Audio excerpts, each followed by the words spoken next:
ဒီနေ့မှာတော့ကျွန်တော်တို့ကခရီးတစ်ခုကိုအတူတူထွက်ကြမှာပဲဖြစ်ပါတယ်ကျွန်တော်နေ့စဉ်ဖြတ်တန်းသွားလာနေတဲ့ကမ္ဘာမြေကြီးပေါ်ကခရီးတစ်ခုပေါ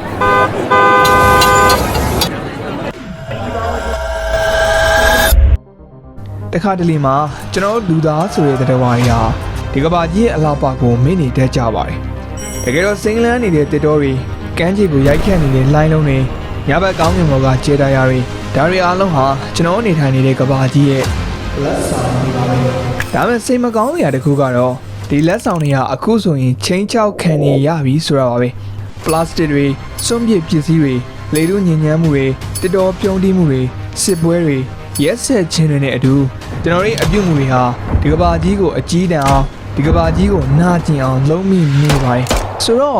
့ဒီပြဿနာတွေကဘသူ့ရဲ့ပြဿနာတွေလဲအစိုးရရဲ့ပြဿနာတွေလားဒါမှမဟုတ်ကမ်ပဏီတွေရဲ့ပြဿနာတွေလားမဟုတ်ပါဘူးဗျဒီပြဿနာတွေအားလုံးဟာကျွန်တော်တို့အားလုံးနဲ့သက်ဆိုင်ပါတယ်အကြောင်းကတော့ဒီကမ္ဘာကြီးဟာကျွန်တော်တို့ရဲ့အိမ်ဖြစ်ပြီးတော့ဒီအိမ်ကိုဂရုစိုက်ရမှာကကျွန်တော်တို့ရဲ့တာဝန်ဖြစ်နေလို့ပါပ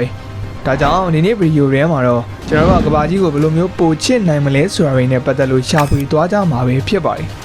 တင်းငယ်တဲ့အလေးချင်းလေးတွေကနေစပြီးတော့ကြီးမားတဲ့အပြောင်းအလဲတွေအထိကျွန်တော်တို့ဘာတွေလုပ်နိုင်မလဲဆိုတာတွေနဲ့ပတ်သက်လို့လေ့လာသွားကြပါမယ်နောက်ပြီးကမ္ဘာကြီးကိုပြန်လဲကောင်းမွန်အောင်ပြုလုပ်ဖို့ဆိုတာဟာခက်ခဲတဲ့အရာတခုမဟုတ်နေပါဘူးတယောက်ချင်းစီရဲ့တင်းငယ်တဲ့လုံရက်လေးတွေကနေစတင်နိုင်ပါတယ်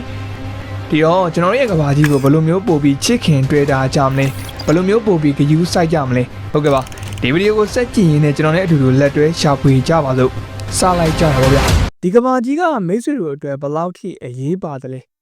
ကိုနေထိုင်နေတဲ့ကမ္ဘာကြီးကကိုယ့်အတွက်ဘယ်လောက်ထိတန်မိုးရှိနေတယ်လဲဆိုတာကိုရောမိတ်ဆွေတို့သိကြပါသလားဒီမေးခွန်းတွေကရိုးရှင်းနေဆိုပေမဲ့တကယ်တမ်းအဖြေရှာကြည့်မယ်ဆိုရင်စဉ်းစားရခက်တဲ့မေးခွန်းတွေဖြစ်နေပါတယ်ကျွန်တော်တို့အားလုံးကဒီကမ္ဘာကြီးပေါ်မှာပဲနေထိုင်ကြတယ်တောက်စရာရေရှူစရာလေစားစရာအစားအစ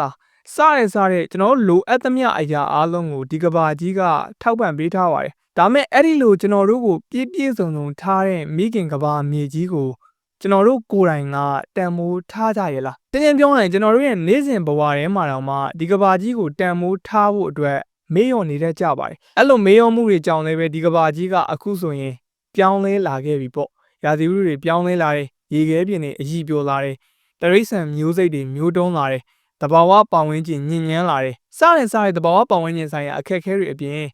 ်လူသားတွေကြားထဲမှာလည်းမငြိမ်းချမ်းမှုတွေစစ်ပွဲတွေပဋိပက္ခတွေမလိုမုန်းထားမှုတွေအာဏာမက်မောမှုတွေကြောင့်မို့အကြီးတန်တဲ့တက်ကိုတန်လာခဲ့ပါပြီ။နောက်ပြီးအဲ့ဒီပြဿနာကဒီကမ္ဘာကြီးပေါ်မှာရှိတဲ့လူသားအလုံးနဲ့ပတ်သက်ဆက်နွယ်နေပါတယ်။ငြိမ်းချမ်းနေတဲ့နေရာကတော့မဆက်နွယ်ဘူး။မငြိမ်းချမ်းနေတဲ့နေရာကတော့ဆက်နွယ်တယ်။ဒီလိုမျိုးခွဲခြားလို့မရပါဘူး။ပြီးတော့ပတ်ဝန်းကျင်ဆိုင်ရာအခက်အခဲတွေရှိလာတာကိုလည်းငါတို့နေနေတဲ့နေရာကလေကတော့တန့်နေငါတို့နေထိုင်နေတဲ့နေရာကရေကတော့တောက်လို့ရသေးတယ်ဆိုပြီးတော့ပြစ်ထားလို့မရပါဘူး။ဒီနေရာမှာမေးစရာမေးခွန်းတစ်ခုရှိလာတယ်။ဘာကြောင့်လဲပေါ့နော်ငါတို့ကဘာလို့အဲ့လိုစိတ်သဘောထားမျိုးထားရမှာလဲဆိုတဲ့မေးခွန်းမှာဒီမေးခွန်းကိုအဖြေပေးဖို့အတွက်ကျွန်တော်အနေနဲ့ဒီကဘာကြီးကိုအိမ်ကြီးတစ်လုံးဆိုပြီးတော့ကျွန်တော်မြင်စေချင်ပါတယ်။ဒီတဘာဝပတ်ဝန်းကျင်ဒီစစ်ပွဲတွေပဋိပက္ခတွေကိုတော့အိမ်ကြီးရဲ့တောက်တိုင်တွေလို့မြင်စေချင်ပါတယ်။ဒီအိမ်ကြီးရဲ့ထောက်ပေးထားတဲ့တိုင်လုံးတွေပေါ့။ဆိုတော့ကျွန်တော်တို့ကဒီအိမ်ကြီးပေါ်မှာနေထိုင်ကြတဲ့မိသားစုဝင်တွေပါ။ဒါမဲ့ဒီအိမ်ကြီးရဲ့တောက်တိုင်တွေခြာစားလာရင်ဒီအိမ်ကြီးရဲ့တောက်တိုင်တွေပျက်စီးလာရင်ဘယ်သူတွေခံရမှာလဲ။ကျွန်တော်တို့အားလုံးခံကြရမှာပါ။ဒါဆိုဒီအိမ်ကြီးပြိုကျသွားခင်ကျွန်တော်တို့အားလုံးရှောမှာပါဆိုတော့အားလုံးနဲ့သက်ဆိုင်နေပါတယ်ဗျဒါကြောင့်လည်းပဲကျွန်တော်ဒီနေ့ဗီဒီယိုလေးကိုလုပ်ဖြစ်တာပါဆိုတော့ပြောခဲ့တဲ့အတိုင်းပဲဒီပထမပိုင်းလေးကကဘာကြီးရဲ့မပြည့်စည်သေးတဲ့အလားတရားနဲ့ပေါင်ဝန်းကျင်ဆိုင်ရာအခက်အခဲတွေကိုရင်ဆိုင်နေရတဲ့ဒီလက်ရှိအခြေအနေကြားကစန့်ကျင်ဘက်အမြင်တွေကိုတင်ပြချင်တာပါနောက်ပြီးဒီလိုလေးလာဖို့အတွက်ဆိုရင်ကျွန်တော်တို့အနေနဲ့ဒီသဘာဝသယံဇာတတွေအများဆုံးရှိပြီးတော့ဒီပြည်တွင်းပဋိပက္ခတွေနဲ့ရှုပ်ထွေးနေတဲ့မြန်မာနိုင်ငံကြီးကိုပင်မဥပမာပင်မနမူနာအဖြစ်ထားပြီးတော့လေ့လာဖို့လိုပါလိမ့်မယ်။ဘာလို့လဲဆိုတော့ကျွန်တော်တို့မြန်မာနိုင်ငံကဒီပတ်ဝန်းကျင်ပြဿနာတွေနိုင်ငံရေးမတည်ငြိမ်မှုတွေနဲ့ဒီသူတို့ရဲ့အပြန်အလှန်ဆက်နေမှုတွေကိုအရှင်းလင်းဆုံးမြင်နိုင်တဲ့နေရာတစ်ခုဖြစ်နေလို့ပါပဲ။ Okay ဆိုတော့ကျွန်တော်အထဲကိုသွားကြတာပေါ့ဗျ။ကျွန်တော်ဒီကဘာကြီးကိုလွှမ်းခြုံထားတဲ့လေတူးကအရန်ကိုပါလာတယ်ဗျ။ဥမာဒီကဘာကြီးကိုပန်းသီးတစ်လုံးအနေနဲ့မြင်ကြည့်မယ်ဆိုရင်ဒီကဘာကြီးပေါ်မှာရှိတဲ့လေတူးကပန်းသီးတစ်လုံးရဲ့အခွင်ပမာဏလောက်ပဲရှိပါတယ်။မိတ်ဆွေတို့လည်းတီးကြမှာပါပဲ။ပန်းသီးခွင်ဆိုတာကအရန်ကိုပါလာတဲ့အချက်လေးတစ်ခုပါ။လေတူးကလည်းထိုးနည်း၎င်းပဲဗျ။အရန်ကိုပါလာပါတယ်။သို့သောအဲ့လိုပါလာတဲ့လေတူးလေးကိုပဲကျွန်တော်တို့တက်ရှိတွေအားလုံးကမိကိုရှင်သန်နေထိုင်နေကြရတာပါ ဆိုတော့လေတူးတာမရှိတော့ဘူးလေတူးကြီးတစ်ခုလုံးကပျက်စီးသွားမယ်ဆိုရင်ကျွန်တော်တို့ကုန်းနေတဲ့တော်ဝါတွေအားလုံးမျိုးတုံးပျက်စီးကြမှာပါကုန်းနေတဲ့တော်ဝါမှမဟုတ်ပါဘူးရေနေတဲ့တော်ဝါတွေလည်းအများကြီးအခက်အခဲတွေကြုံလာပြီးတော့မျိုးတုံးလူနီးပါးဖြစ်မှာပါဒါပေမဲ့လည်းအဲ့လောက်အနေရများတဲ့အလုပ်တွေကိုကျွန်တော်လူသားတွေကလုပ်နေကြတယ်ဗျဒီကြောင်မီးသွေးထင်းတွေလိုရုပ်ကျင်းလောင်စာတွေကိုသုံးတာဒီကားတွေကထွက်တဲ့အခိုးငွေတွေနဲ့စက်ရုံတွေကထွက်တဲ့ဓာတုဓာတ်ငွေအမုံအမားတွေကြောင့်ညဉ့်ညမ်းမှုတွေကပိုဆိုးလာခဲ့ပါပြီဒါနဲ့ပတ်သက်လို့ကျွန်တော်ကဘာကြီးပူနွေးလာမှုဆိုတဲ့ဗီဒီယိုမှာဒီဒီကြကြပြောပြပေးထားပါတယ်နောက်ပြီးဒီလေတူထဲမှာဆာလဖာဒိုင်အောက်ဆိုက်နဲ့နိုက်ထရိုဂျင်အောက်ဆိုက်လိုဓာတ်ငွေတွေများလာပြီးတော့အဲ့ဒီအရာတွေကနေအက်ဆစ်မိုးတွေဖြစ်လာတတ်တယ်ဗျဒါနဲ့ပတ်သက်လို့လည်းကျွန်တော်မြန်မာနိုင်ငံကအက်ဆစ်မိုးဖြစ်ထွန်းမှုလေးလာစောင့်ကြည့်ရေးကွန်ရက် EANET မှာအဖွဲ့ဝင်နိုင်ငံတစ်နိုင်ငံအနေနဲ့ပါဝင်ထားပြီးတော့စောင့်ကြည့်လေးလာခဲ့တာမျိုးတွေရှိပါတယ်အဲ့ဒီစောင့်ကြည့်ချက်တွေအရဆိုရင်ဒီမြစ်ကြီးနားကျိုင်းတုံတောင်ကြီးဒီဗအံဘကူးနဲ့မော်လမြိုင်မြို့တွေရဲ့မိုးရေပြင်းပြတန်မှုက 5.6 အောက်ကိုရောက်ရှိနေပါတယ်တကယ်တော့ 5.6 အောက်ကိုရောက်ရှိနေတယ်ဆိုတာကအက်ဆစ်ဓာတ်တိုးလာတာကိုပြသနေတာဖြစ်ပြီးတော့ဒီသဘောပေါင်းခြင်းနဲ့လူကျန်းမာရေးကိုထိခိုက်စေနိုင်တဲ့အခြေအနေကိုညွှန်ပြနေတာပါပဲဆိုတော့လေထုညဉ့်ညမ်းမှုရဲ့နောက်ဆက်တွဲဆိုးကျိုးတွေကကျန်းမာရေးအပေါ်မှာအများကြီးတက်ရောက်မှုရှိပါတယ်ဥပမာဒီမျက်စိနာတာပန်းနာရင်ကျက်နဲ့အဆုတ်ရောင်ယောဂါတို့လိုအရာတွေကလေထုညဉ့်ညမ်းမှုကြောင့်ဖြစ်လာတယ်လို့ပြောလို့ရပါတယ်တချို့သိပ္ပံပညာရှင်တွေကတော့ဒီကိစ္စကကင်ဆာယောဂါနဲ့ပါဆက်ဆက်နေတယ်လို့ယုံကြည်ထားကြတယ်ဒါရင်းချင်းမကပါဘူးဒီလေထုတွေကညဉ့်ညမ်းမှုတွေကရာသီဥတုကိုလည်းဖောက်ပြန်စေပြီးတော့ဒီသဘာဝအပူချိန်ကိုလည်းပြောင်းလဲစေနိုင်ပါတယ်ဒါကြောင့်အရှင်းဆုံးပြောရရင်ရုပ်ကျင်းလောင်စာတွေသုံးတာကိုလျှော့ချဖို့နဲ့လေစွမ်းအင်တို့လိုဒီပတ်ဝန်းကျင်ကိုထိခိုက်မှုနည်းတဲ့စွမ်းအင်တွေကိုပိုပြီးသုံးဖို့ကအခုချိန်မှာလိုအပ်နေပါပြီအခုကျွန်တော်ရှေ့မှာဖော်ပြခဲ့တဲ့အရာတွေကဘာကိုပြနေတယ်လဲဆိုတော့ကျွန်တော်လက်ရှိမြန်မာနိုင်ငံကလည်းဒီသဘာဝပတ်ဝန်းကျင်ပြဿနာတွေကိုလက်တွေ့ရင်ဆိုင်နေရပြီးတော့ဒီအဲ့ဒီပြဿနာတွေကသဘာဝပတ်ဝန်းကျင်ဆိုင်ရာကိစ္စတွေတက်တက်မဟုတ်ဘဲနဲ့ဒီလူကျန်းမာရေးစီးပွားရေးနဲ့လူမှုဘဝအပေါ်မှာဓာတ်ရိုက်တက်ရောက်နေတဲ့လူမှုရေးအခက်အခဲတွေဖြစ်တယ်ဆိုတာပါပဲဟုတ်ကဲ့ပါဒီအပိုင်းလေးကတော့ကျွန်တော်ဒီလေထုညဉ့်ညမ်းမှုကြောင့်ဘယ်လိုမျိုးပြဿနာတွေဖြစ်လာသလဲလေထုညဉ့်ညမ်းမှုကြောင့်ဘယ်လိုမျိုးကျန်းမာရေးပြဿနာတွေဖြစ်နိုင်တယ်လဲဆိုတာတွေကိုမြန်မာနိုင်ငံကိုပါထည့်သွင်းပြောပြပြီးတော့ဥပမာပေးခဲ့တဲ့အပိုင်းပဲဖြစ်ပါတယ်နောက်တစ်ပိုင်းအနေနဲ့ဒီရေမြေဒီလောင်နဲ့ microplastic တွေအကြောင်းကိုဆက်ပြောကြပါမယ်ကျွန်တော်တို့ဘာဝင်ကျင်မှာရှိတဲ့လေရေနဲ့မြေဒီလောတို့ကဓာတ်ရိုက်ဆက်ဆက်နေကြတယ်ဗျဒါကြောင့်လဲညဉ့်ညမ်းမှုတစ်ခုခုဖြစ်လာတာနဲ့တခြားအရာတွေကိုပါဆက်ဆက်ပြန်မောသွားကြတာပါရေထုညဉ့်ညမ်းမှုဆိုတာကတော့ဒီစက်ရုံတွေစိုက်ပျိုးရေးနဲ့မိန်လာစွန့်ပစ်မှုတွေကြောင့်အများဆုံးဖြစ်လာတာပေါ့ဘာလို့လဲဆိုတော့အဲ့ဒီအရာတွေထဲမှာဓာတုပစ္စည်းတွေပိုးသက်ဆေးတွေနဲ့ဓာတ်မြေဩဇာလိုအရာတွေပါဝင်နေလို့ပါအဲ့ဒီကတဆင့်ပဲရေနေတရဝါတွေနဲ့လူသားတွေကိုအကျိုးဖြစ်စေတဲ့လူသားတွေကိုအကျိုးပြုတဲ့ဘက်တီးရီးယားတွေကိုတည်ဆုံးစေပါတော့တယ်မြေစီလောင်ညဉ့်ညမ်းမှုကလည်းထိုနည်း၎င်းပဲဗျဘာလို့လဲဆိုတော့ဒီဓာတ်မြေဩဇာနဲ့ပိုးသက်ဆေးလိုအရာတွေကိုအလွန်အကျွံအသုံးပြုမယ်ဆိုရင်အကျိုးပြုဘက်တီးရီးယားတွေနဲ့တက်ရှိတွေကိုတည်ဆုံးစေနိုင်ပါတယ်နောက်ပြီးအဲ့လိုမျိုးဓာတုပစ္စည်းတွေအလွန်အကျွံပါဝင်တဲ့အရာတွေကိုအသုံးပြုထားတဲ့ကောက်ပဲသီးနှံတွေကိုစားသုံးပြီးရဲ့လူသားတွေမှာလည်းအန္တရာယ်တွေဖြစ်စေနိုင်ပါသေးတယ်ဒါအပြင်ကမှတစ်တော်ပြုံးနှီးမှုလိုအရာတွေကလည်းမြေကြီးကိုဒီလေနဲ့ရေတိုက်စားမှုတံကိုပုံခံရစေပြီးတော့မြေဒီလောအပေါ်မှာအန္တရာယ်တွေအများကြီးဖြစ်စေပါသေးတယ်ပြန်ဆက်ရမယ်ဆိုရင်အဲ့ဒီအခြေအနေတွေကဒီမြေဒီလောပျက်စီးမှုကနေရေညဉ့်ညမ်းမှုစီကိုဥတည်စေပြီးတော့အဲ့ဒီခွင်းဆက်ကဂေဟစနစ်တစ်ခုလုံးကိုဟန်ချက်ပြက်စေရဆိုတာပါပဲနောက်ပြီးတော့ဒီခင်မီစီးပွားရေးရဲ့နောက်ဆက်တွဲဆိုးကျိုးတွေထဲမှာဆိုရင် microplastic ညဉ့်ညမ်းမှုကလည်းတစ်ခုအပေါင်းဖြစ်နေပြန်ပါတယ်ကျွန်တော်မြန်မာနိုင်ငံမှာဆိုရင်လည်းတစ်ခါသုံး plastic အသုံးပြုမှုကြောင့်ဒီ microplastic ပြဿနာကတနည်းတခြားကိုပိုဆိုးလာခဲ့ပါတယ်ဒါကြောင့်အဲ့ဒီပြဿနာကိုဖြေရှင်းမှုအတွက်မိတ်ဆွေတို့အနေနဲ့က plastic သုံးစွဲမှုကိုလျှော့ချတာပြန်လည်အသုံးပြုနိုင်တဲ့အဲ့လိုအရာတွေကိုအသုံးပြုတာစွန့်ပစ်ပစ္စည်းတွေကိုစနစ်တကျစွန့်ပစ်တာတွေကိုပြုလုပ်ဖို့လိုအပ်ပါတယ်ဒါကတယောက်ချင်းစီကလုပ်ဖို့လိုအပ်တာပါဥပမာကျွန်တော်မုန်းတွေတောဝယ်ကြတယ်ဆိုရင်လည်းပျက်စီးလွယ်တဲ့အိတ်တွေကိုအသုံးပြုတာဆိုင်ကထည့်ပေးတဲ့ plastic အိတ်ကိုလက်မခံဘဲနဲ့ကိုယ့်အိတ်ကိုအသုံးပြုတာမျိုးတွေကိုလုပ်ရပါမယ်ဒါကတဦးတစ်ယောက်ချင်းစီမှာတာဝန်ရှိရဗျ။ဘာကြောင့်လဲဆိုတော့ဒီတဦးတစ်ယောက်ချင်းစီကသာပြောင်းလဲမယ်ဆိုရင်အဲ့ဒီတဦးတစ်ယောက်ချင်းစီရဲ့စွမ်းအားကနေလူကြီး8ဘီလီယံအထိရောက်သွားတဲ့အခါမှာဘာမှတိတ်ပြီးအားစိုက်စရာမလိုဘဲနဲ့ကိုအားလုံးပြောင်းလဲလိုက်နိုင်တဲ့အခြေအနေကိုရောက်သွားမှာဖြစ်လို့ပါပဲ။နောက်ပြီးဒီရဲရွာတန်ရှင်းရေးလှုပ်ရှားမှုတွေနဲ့ပညာပေးအစီအစဉ်တွေကလည်းတောင်းတနေရာကနေအကျိုးရှိတဲ့ဖြည့်ရှင်းနည်းတွေဖြစ်တယ်ဆိုတဲ့အကြောင်းကိုကျွန်တော်ထပ်လောင်းပြောကြားလိုပါတယ်။ဒါမဲ့လက်ရှိအခြေအနေအရာကတော့ကျွန်တော်ကြေးရွာတွေကိုဆင်းပြီးတော့လူထုပညာပေးအစီအစဉ်တွေပြုလုပ်နိုင်ဖို့ပညာပေးဟောပြောပွဲတွေလုပ်နိုင်မှုဆိုတာခက်ခဲနေတာကြောင့်ကျွန်တော်ရှေ့မှာပြောခဲ့တဲ့တဦးတစ်ယောက်ချင်းစီကပြောင်းတဲ့နီးစနစ်ကသာလျှင်ကျွန်တော်မြန်မာနိုင်ငံအတွက်အသင့်တော်ဆုံးနဲ့အလုပ်အဖြစ်ဆုံးနီးလန်းတစ်ခုဖြစ်ပါလိမ့်မယ် နောက်ပြီးကျွန်တော်မြန်မာနိုင်ငံရဲ့သဘာဝပတ်ဝန်းကျင်ဆိုင်ရာအခက်အခဲတွေကနိုင်ငံရေးမတည်ငြိမ်မှုနဲ့နှိရှည်ကြာများစွာဖြစ်လာခဲ့တဲ့ပြည်တွင်းပဋိပက္ခတွေနဲ့ခွဲခြားလို့မရဘူးဗျ။ဘာလို့လဲဆိုတော့1962ခုနှစ်ကနေစတင်ခဲ့တဲ့နိုင်ငံရေးအပြောင်းအလဲတွေကနေဖြစ်ပေါ်လာတဲ့ပဋိပက္ခတွေကလူပေါင်းတန်းနဲ့ချီပြီးတော့နေရစွန့်ခွာထွက်ပြေးရတဲ့အခြေအနေတွေကိုဖန်တီးပစ်ခဲ့လို့ပါ။နောက်ပြီးတော့အဲ့လိုပဋိပက္ခတွေကလည်းနိုင်ငံမှာရှိတဲ့တယံဇာတပိုင်ဆိုင်မှုနဲ့စီမံခန့်ခွဲမှုကဏ္ဍတွေနဲ့ဓာတ်ရိုက်ပတ်သက်နေပြန်ပါတယ်။ဥပမာကျွန်တော်တဘာဝဓာတ်ငွေလိုအရာမျိုးပေါ့။တကယ်တော့ဒီလိုတဘာဝဓာတ်ငွေဆိုတဲ့အရာမျိုးကနိုင်ငံတကာနိုင်ငံတွေအကြီးမားဆုံးနိုင်ငံခြားဝင်ငွေရရှိတဲ့နေရာပါ။ဒါပေမဲ့ကျွန်တော်မြန်မာနိုင်ငံကတော့တဘာဝဓာတ်ငွေတွေထွက်တဲ့လောက်အဲ့ဒီထွက်လာတဲ့အရာအပေါ်ကနေရရှိတဲ့အကျိုးမြတ်ကိုတိုင်းရင်းသားတွေနဲ့အဝေမတည့်တာကျွန်တော်တို့တဦးတစ်ယောက်ထဲကနေလောကကြီးအုပ်စိုးခြင်းတဲ့အချက်တွေကြောင့်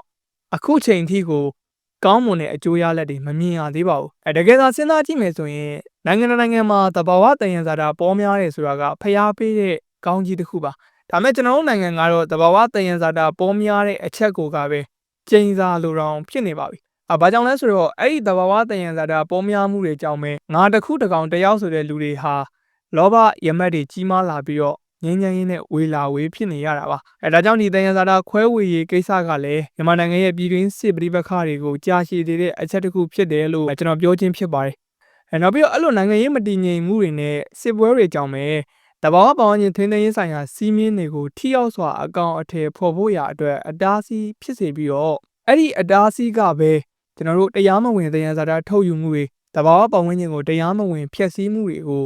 တိုးလာစေတာပါ။ဒါနဲ့ပတ်သက်လို့မြန်မာနိုင်ငံရဲ့တဘာဝပတ်ဝန်းကျင်ဆိုင်ရာအခက်အခဲတွေတဘာဝပတ်ဝန်းကျင်ဆိုင်ရာမညီမျှမှုတွေတဲကအကောင်းဆုံးဥပမာကတော့မြေရှားသတ္ထုတူးဖော်မှုပါပဲဗျ။အင်္ဂလိပ်လိုဆိုရင်တော့ဒီ heavy rare earth element HRE လို့ခေါ်တဲ့အရာပါ။ဒါကအဆိုးအဝါးဆုံးနမူနာတစ်ခုပဲဗျ။တကယ်တော့အဲ့ဒီသတ္ထုတွေကလျှက်စစ်ကားနဲ့လေအားတာပိုင်းတွေမှာတုံးတဲ့တန်လိုက်ဓာတ်တွေထုတ်လို့ရမှာအရေးကြီးတဲ့ပါဝင်ပစ္စည်းတစ်ခုပါ။ပြောရရင်ကမ္ဘာမြေပြန်လဲစိမ့်လန်းဆိုပြေဖို့အတွက်လုပ်နေတဲ့ project တွေအတွက်လိုအပ်တဲ့အရာတစ်ခုဖြစ်နေရပါ။ဆိုတော့ဒီအချက်ကနေဆက်သက်စဉ်းစားကြည့်မယ်ဆိုရင်လေကမ္ဘာမြေကြီးပြန်လဲစိမ့်လန်းမှုအတွက်ပြုလုပ်တဲ့နေရာမှာကိုပဲကမ္ဘာမြေကြီးရဲ့ပတ်ဝန်းကျင်ကိုထိခိုက်စေနိုင်တဲ့အရာတွေကိုကျွန်တော်တို့ကသုံးယူနေရပါတယ်။ထုတ်ယူသုံးစွဲနေရတယ်ပေါ့။ဒါမဲ့ငြိမ်းချမ်းတဲ့နိုင်ငံတွေအနေနဲ့ကတော့ဒီအချက်ကိုထိန်းသိမ်းလုပ်ကြတယ်ဗျ။ဒါမဲ့ကျွန်တော်နိုင်ငံလိုပြည်ပခါတွေဖြစ်ပေါ်နေတဲ့နေရာမှာကတော့ထိန်းဆိုတဲ့စကားလုံးကအရန်ကိုဝေးကွာလွန်းလာပါတယ်။အဲ့ဒီအစားအလွန်အကျွံဆိုတဲ့စကားလုံးကသာလျှင်အစားထိုးနေရတယ်ပေါ့ Global Witness အဖွဲ့ရဲ့လေ့လာချက်တွေအရဆိုရင်ဒီကချင်ပြည်နယ်မှာရှိတဲ့စီးကမ်းမဲ့မိုင်းတွေကထွက်တဲ့မြေရှားသတ္ထုအများစုကိုတရုတ်နိုင်ငံကတင်သွင်းနေပြီးတော့2023မှာနေကိုပဲတန်ချိန်41,900အထိတင်သွင်းခဲ့တယ်လို့ဆိုထားပါတယ်။နောက်ပြီးအဲ့ဒီပမာဏကသူတို့တရုတ်နိုင်ငံမှာထုတ်ယူသုံးစွဲတဲ့ပမာဏအထက်2ဆကျော်များပြားနေပါတယ်။စဉ်းစားကြည့်ပါတရုတ်နိုင်ငံလိုလူဦးရေဘီလီယံနဲ့ချီပြီးနေထိုင်တဲ့နေရာကြီးတရုတ်နိုင်ငံလိုမြေပြင်ဧရိယာအရန်ကိုကျေပြန့်တဲ့နေရာကြီးထက်တောင်မှကျွန်တော်နိုင်ငံကတူးဖော်မှုပုံများနေတာပါနောက်ပြီးအဲ့ဒီတူးဖော်မှုကရိုးရိုးတန်းတန်းပေါက်ပြားနဲ့ပေါက်ပြီးတူးဖော်တာမဟုတ်ဘူးဗျဘာကြောင့်လဲဆိုတော့အဲ့လိုတူးဖော်မယ်ဆိုရင်မြေကြီးထဲကိုဒီအမိုနီယမ်ဆာလ်ဖိတ်နဲ့အောက်ဆလစ်အက်ဆစ်လိုဓာတုပစ္စည်းတွေကိုထိုးသွင်းပြီးတော့ထုတ်ယူသုံးစွဲရတာပါနောက်ပြီးအဲ့လိုထုတ်ယူသုံးစွဲမှုကပတ်ဝန်းကျင်မှာရှိတဲ့မြစ်ချောင်းတွေကိုအစိတ်တင့်စေပါတယ်ဗျအဲ့ဒီနေရာပတ်ဝန်းကျင်မှာရှိတဲ့ဒေသခံတွေကတော့ရေတွေနောက်ကျပြီးတော့တက်ထုနှံ့တွေထွက်နေတယ်ရေထဲမှာငါးတွေမရှိတော့ဘူးအဲ့ဒီရေကိုတောင်းမိတဲ့ကျွန်တော်တို့ကျမတို့တိရစ္ဆာန်တွေကတည်ဆုံးကုန်ကြရတယ်ဆိုတော့အရာလောက်ပဲ complaint တက်ကြရပေါ့တကယ်တော့အဲ့ဒီထက်အစာပေါင်းများစွာပိုဆိုးတာပါနောက်တစ်ချက်ပြောချင်တာလည်းရှိပါသေးအဲ့ဘာလဲဆိုတော့မြေရှားသတ္ထုတူးဖော်နေတဲ့ကျွန်တော်တို့မြန်မာနိုင်ငံကကချင်ပြည်နယ်ဆိုတဲ့ဒေသအကြောင်းပါတကယ်တော့ကချင်ပြည်နယ်ဆိုတာကကမ္ဘာလုံးဆိုင်ရာဇီဝမျိုးကွဲပေါင်းများစွာရှိတဲ့ထူးခြားတဲ့နေရာတစ်ခုဖြစ်ပြီးတော့တကမ္ဘာလုံးအတိုင်းအတာနဲ့ရှင်းမယ်ဆိုရင်တော့အဲ့ဒီနေရာတစ်ခုထဲမှာတွေ့ရတဲ့မျိုးစိတ်ပေါင်းက1500လောက်ထိရှိပါတယ်ပြောချင်တာကတကမ္ဘာလုံးမှာမရှိတဲ့မျိုးစိတ်ကွဲပေါင်း1500ကကျွန်တော်မြန်မာနိုင်ငံရဲ့ကချင်ပြည်နယ်ဒေသမှာရှိနေရပါဒါမဲ့အဲ့လောက်အပိုးတန်တဲ့နေရာကိုမှဒီ military crew ပြီးရဲ့နောက်ပိုင်း2021ကနေ2023အတွင်းမှာကိုပဲမြေရှားသတ္ထုတူးဖော်မှုက40%အထိကိုဆက်တိုးလာခဲ့ပြီးတော့အဲ့ဒီ40%တိုးလာမှုကလည်းပြည်တွင်းပဋိပက္ခတွေကို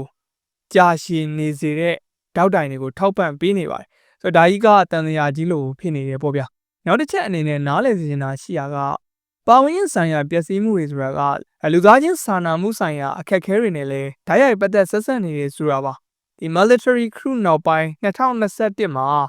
လူပေါင်း3.5 တန်းကျော်ကပြည်တွင်းမှာနေရစွန့်ခွာရွှေ့ပြောင်းနေထိုင်နေရပြီးတော့တန်း20ကျော်နီးပါးကအကူအညီတွေလိုအပ်နေပါတယ်။နောက်ပြီးမြန်မာနိုင်ငံလူဦးရေရဲ့တဝက်လောက်ကစားဝတ်နေရေးအခက်အခဲဖြစ်နေကြတာပါ။ပြီးတော့စစ်ရေးပဋိပက္ခတွေကအဲ့ဒီလူသားချင်းစာနာမှုဆိုင်ရာအထောက်ပံ့တွေကိုလည်းတွားပြီးတော့ဖျက်ဆီးပါသေးတယ်။ဥပမာငလျင်တန်းကြောင့်ခံစားနေရတဲ့အချိန်မှာလာပြီးကူညီရဲ့အရာတွေကိုညှင်းဆန်ခဲ့တဲ့အချက်တွေလို့ပေါ့။ချက်ကဘာကိုပြနေတယ်လဲဆိုတော့နိုင်ငံရေးမတည်ငြိမ်မှုကလည်းတဘာဝဘေးရန်နေရတွေကိုဘယ်လိုမျိုးပို့တိုးသေးတယ်လဲဆိုတော့အရာပါ။နောက်တစ်ချက်ရှိတာကကျွန်တော်တို့နိုင်ငံရေးမတည်ငြိမ်မှုတွေကြောင့်ထွက်ပြေးလာတဲ့နေရစွန့်ခွာလာတဲ့ပြည်သူတွေလူသားတွေဟ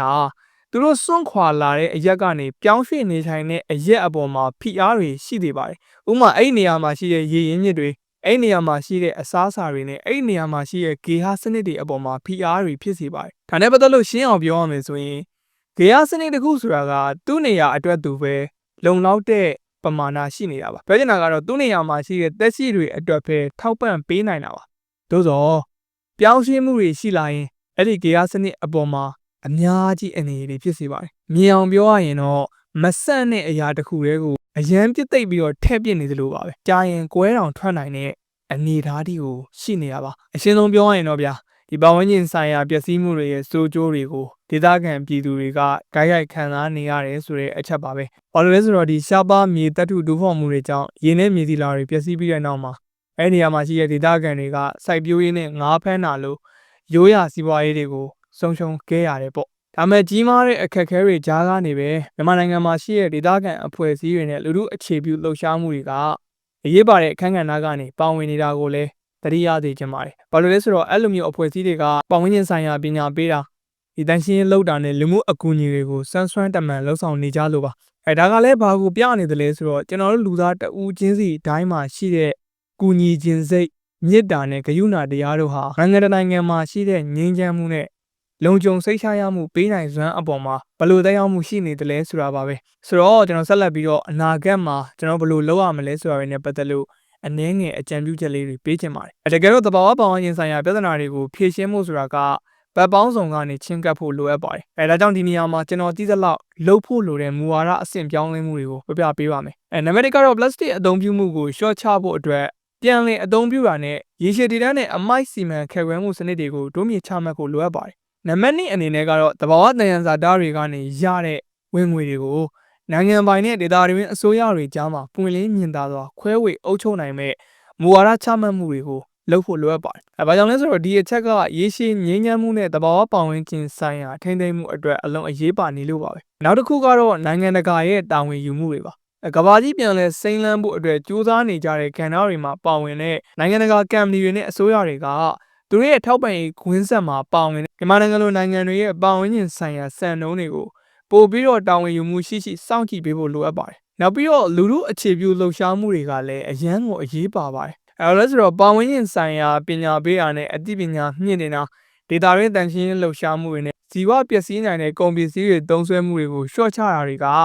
ကရေရှည်အတွက်အကျိုးရှိတဲ့ရှင်းကပ်မှုတွေဖြစ်နေလို့ပါပဲ။ဟုတ်ကဲ့ပါ။ဆိုတော့ဒီပထမဆုံးအပိုင်းလေးရဲ့အဆုံးသတ်ကဏ္ဍကိုကျွန်တော်ဆက်ပြောကြပါမယ်။ကျွန်တော်ရှင်းမှာပြောခဲ့ရတွေကိုမရှင်းရင်ကျွန်တော်ဒီစကားလုံးလေးနဲ့ပဲရှင်းလင်းပြသခြင်းပါတယ်။ဘာလဲဆိုတော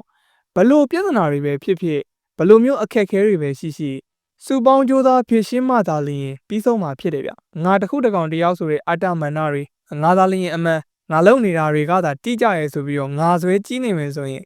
ဘာမှလုပ်လို့ရမှာမဟုတ်ဘူးဗျ။သို့သောကျွန်တော်ပြောတဲ့အချက်ကလက်ရှိအချိန်မှာဖြစ်လာဖို့နေတတ်တာငါသွဲကြီးမှုတွေလောဘဒေါသမောဟဆိုတဲ့မကောင်းတရားတွေကြီးစိုးမှုဟာပိုများတဲ့များလာပြီးတော့တဘာဝပတ်ဝန်းကျင်ကြီးကပိုပြီးတော့အနေနဲ့ကြာရောက်လာနေပါတယ်။နောက်ပြီးတော့ဒီအပိုင်းမှာကျွန်တော်နေထိုင်နေတဲ့မြန်မာနိုင်ငံကြီးကိုပင်မဥပမာထားပြီးတော့ဘာကြောင့်လေ့လာခဲ့ရလဲဆိုတော့ကျွန်တော်မြန်မာနိုင်ငံလောက်အတွေ့အကြုံစုံတဲ့နိုင်ငံဆိုတာဒီကမ္ဘာမှာမရှိသလောက်ကိုရှားလို့ပါပဲ။ပြောချင်တာကတော့ဒီကမ္ဘာကြီးရဲ့အလားတရားကိုထိန်းသိမ်းဖို့နဲ့အခုလက်ရှိအခက်အခဲတွေကနေလွတ်မြောက်ဖို့အတွက်ဒီနိုင်ငံတကာအဆင့်ကနေဒေသအဆင့်အထိလူသားအလုံးရဲ့စုပေါင်းကြိုးပမ်းမှုကမဖြစ်မနေလိုအပ်တယ်ဆိုတဲ့အချက်ပါပဲ။ဘာကြောင့်လဲဆိုတော့နိုင်ငံရေးတည်ငြိမ်မှုမရှိဘဲနဲ့ပတ်ဝန်းကျင်ကိုထိထိရောက်ရောက်ကာကွယ်ဖို့ဆိုတာကမဖြစ်နိုင်တဲ့လောက်ခက်ခဲတဲ့ကိစ္စဖြစ်နေလို့ပါ။ဒါကြောင့်ကျွန်တော်ဒီအပိုင်းကနေဖော်ပြပေးခဲ့တာလေးတွေ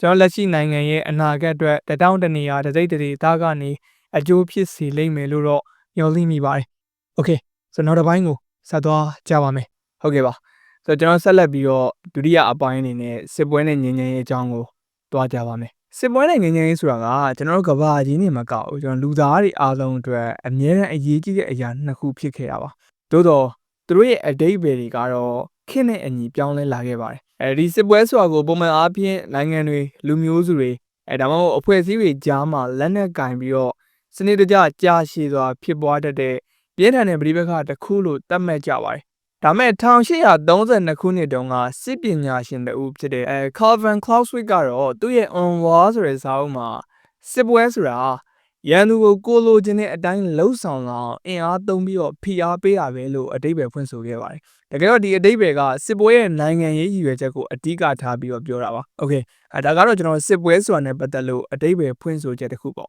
။နောက်တစ်ခုဆက်သွားပါမယ်။ဘာလဲဆိုရင်တော့ငြိမ်းချမ်းရေးပါ။ငြိမ်းချမ်းရေးဆိုတာဘာလဲပေါ့။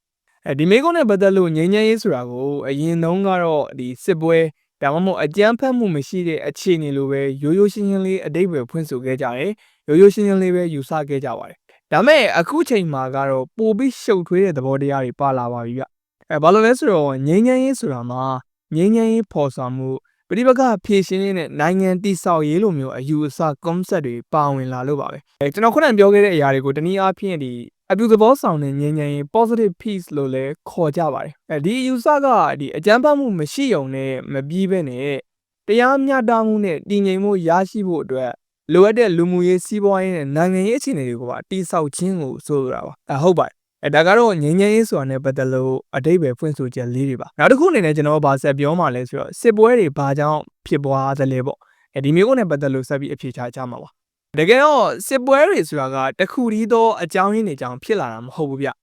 သူကနိုင်ငံရေးစီးပွားရေးနဲ့လူမှုရေးအချက်တွေအများကြီးရောချက်ပြီးတော့မှနောက်ဆုံးကြမှာပောက်ကွဲလာတဲ့သဘောမျိုးပါဒါတွေနဲ့ပတ်သက်လို့သုတေသနအချက်လက်တွေအရကတော့နိုင်ငံတကာနိုင်ငံအတွင်းမှာဖြစ်ပွားတဲ့စစ်ပွဲတွေရဲ့အဓိကအစီးပွားရေးအကြောင်းရင်းက၄ခုရှိရလို့ပြောထားပါတယ်နံပါတ်1အချက်ကတော့ group motivation လို့ခေါ်ပါတယ်မြန်မာလိုဆိုရင်တော့အုပ်စုတွေရဲ့လှုံ့ဆော်မှုပေါ့ဒါကယဉ်ကျေးမှုဘာသာရေးပထဝီဒါမှမဟုတ်လူဒန်းစားအလိုက်မတူညီတဲ့အုပ်စုတွေကြားမှာမကျဉ်းမှုတွေဖြစ်လာခြင်းကနေပေါ်ပေါက်လာတယ်လို့ဆိုလိုတာဖြစ်ပါတယ်ဒီနည်းအားဖြင့်နိုင်ငံရေးနည်းလမ်းတွေပိတ်ဆို့နေတဲ့အခါမှာမတရားခံရတယ်လို့ယူဆတဲ့အုပ်စုကအကြမ်းဖက်မှုဒီနည်းအားဖြင့်လက်နက်ကင်ဒေါ်လာမှုစီကိုဥတီသွားတဲ့သဘောမျိုးပါနံပါတ်2အချက်ကတော့ private motivation လို့ခေါ်တဲ့တဦးချင်းလှုံ့ဆော်မှုဒါမှမဟုတ်လောဘကြောင့်ဖြစ်ရတဲ့အကြောင်းရင်းတစ်ခုပါစစ်ပွဲတွေကနေတဦးချင်းအနေနဲ့အလုပ်လုပ်ရတာ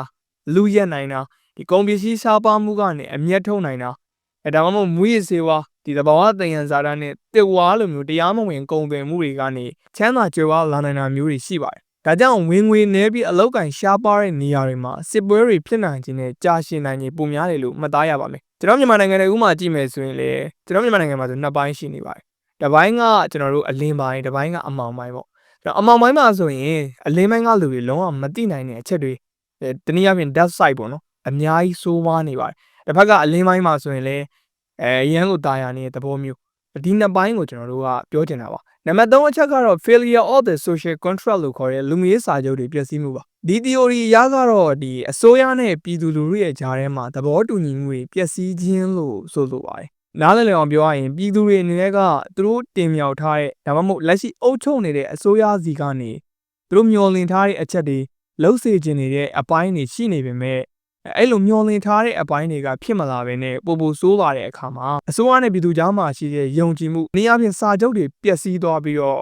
့ဖြစ်လာတဲ့အုံကြွမှုတွေကိုပြောချင်တာပါနံပါတ်4အချက်ကတော့ green wall လို့ခေါ်တဲ့သဘာဝပတ်ဝန်းကျင်ဆိုင်ရာစစ်ပွဲတွေပါဒီသဘာဝပတ်ဝန်းကျင်ဆိုင်ရာပျက်စီးမှုတွေဥပမာလူဦးရေတိုးလို့မြေယာပြဿနာဖြစ်တာဒါမှမဟုတ်ရေရှားပါတာကစင်ရမွေးတွေမှုနဲ့ပဋိပက္ခတွေဖြစ်စေနိုင်တဲ့အထီကိုရောက်သွားစေတယ်လို့ပညာရှင်တွေကဆိုကြပါတယ်။ဒါပေမဲ့ကျွန်တော်အခုဖော်ပြပေးခဲ့တဲ့အချက်တွေအားလုံးကသီးခြားစီရက်တည်နေတာမဟုတ်ဘဲနဲ့အချင်းချင်းဆက်ဆက်နေရဗျ။ဘာကြောင့်လဲဆိုတော့ကျွန်တော်ခုနကဖော်ပြခဲ့တဲ့အကြောင်းရင်းတွေကတစ်ခုကြောင့်စစ်ပွဲကြီးဖြစ်လာတယ်ဆိုရင်တော့မှအဲ့ဒီစစ်ပွဲရဲ့နောက်ဆက်တွဲကြောင့်နောက်ထပ်အကြောင်းရင်းတွေထပ်ဖြစ်လာပြီးတော့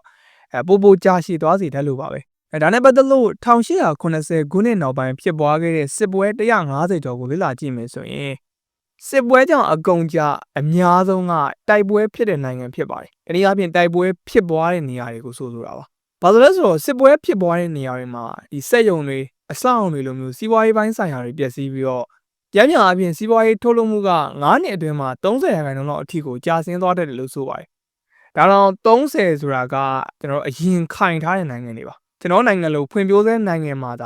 ဖြစ်လာမယ်ဆိုရင်